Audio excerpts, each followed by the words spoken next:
Good afternoon. I am Malens, and I come from the richest country in the world. It is located in the richest continent in the world. My country is called Sierra Leone. On the surface, we are blessed with infinite beauty and abundance of flora and fauna, producing the most exquisite harvest of coffee, cocoa, fruits, vegetables. You name it, we've got it. We also have diverse wildlife and vast marine resources, and waterfalls and rivers that run into the most beautiful beaches. The land is golden, literally, a true paradise. We have a very strong cultural heritage. In fact, Sierra Leone had the first sub-Saharan university. Prior to that, there was one in the Kingdom of Timbuktu, which was the first university in the world, succeeding the great Gnostic schools of Egypt and Osiris. On a deeper level, we're blessed with the real treasures, the kings and queens of this world desire.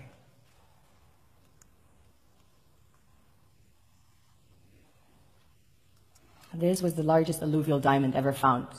It weighs almost 1,000 carats, 969 to be precise. This beauty was found by an old lady in her backyard about 2 years ago, 125 carats. Some people mine gold in their backyards. That's quite common. Besides gold and diamonds, we have about 20 precious minerals that have been discovered as of today. We recently started extracting huge petroleum reserves that have been discovered. We have platinum, ilmenite to make titanium, rutile to coat jets, iron ore, the largest iron ore deposits in Africa, the third largest in the world. Tantalite, also known as coltan, used in your mobile phones and computers. Bauxite for aluminum production. Zinc, chrome ore, copper, coal, phosphates, potassium, salt, lead, granite, asbestos. Nickel, zircon. Furthermore, we have exquisite timber like mahogany, antique, and we have the most beautiful stamps in the world. Of course, the West needs Africa's resources most desperately to power airplanes, cell phones, computers, and engines, and the gold and diamonds, of course, a status symbol to determine their powers by their core and to give value to their currencies. One thing that keeps me puzzled, despite having studied finance and economics at the world's best universities, the following question remains unanswered. Why is it that 5,000 units of our currency is worth 1 unit of your currency, where we are the ones with the actual gold reserves? It's quite evident that the aid is in fact not coming from the West to Africa, but from Africa to the Western world. The Western world depends on Africa in every possible way, since alternative resources are scarce out here.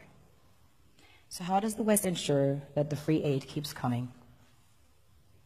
By systematically destabilizing the wealthiest African nations and their systems, and all that backed by huge PR campaigns, leaving the entire world under the impression that Africa is poor and dying and merely surviving on the mercy of the West. Well done, Oxfam, UNICEF, Red Cross, Life Aid, and all the other organizations that continuously run multi-million-dollar advertisement campaigns depicting charity porn to sustain that image of Africa globally. Ad campaigns paid for by innocent people under the impression to help with their donations. Well, one hand gives under the flashing lights of cameras, the other takes in the shadows. We all know the dollar is worthless, while the euro is merely charged with German intellect and technology, and maybe some Italian pasta. How can one expect donations from nations that have so little? It's super sweet of you to come with your colored paper in exchange for our gold and diamonds. But instead, you should come empty-handed, filled with integrity and honor. We want to share with you our wealth and invite you to share with us. The perception is that a healthy and striving Africa would not disperse its resources as freely and cheaply, which is logical. Of course, it would instead sell its resources at world market prices, which in turn would destabilize and weaken Western economies, established on the post-colonial free meal system. Last year, the IMF reports that 6 out of 10 of the world's fastest growing economies are in Africa. measured by their GDP growth. The French Treasury, for example, is receiving about $500 billion, year in, year out, in foreign exchange reserves from African countries based on colonial debt they forced them to pay. Former French President Jacques Chirac stated in an interview recently that we have to be honest and acknowledge that a big part of the money in our banks comes precisely from the exploitation of the African continent. In 2008, he stated that without Africa, France will slide down in the rank of a third world power. This is what happens in the human world, the world we have created. Have you ever wondered how things work in nature? One would assume that in evolution the fittest survives. However, in nature, any species that is overhunting, overexploiting the resources they depend on as nourishment, natural selection would sooner or later take the predator out because it offsets the balance. I believe charity merely creates inferiority and dependency. I want to serve as a bridge between two worlds I call home, to facilitate a fair exchange between two contrasting worlds that become powerful once balance is reinstalled. It's not about charity, it's about charity. Thank you for listening.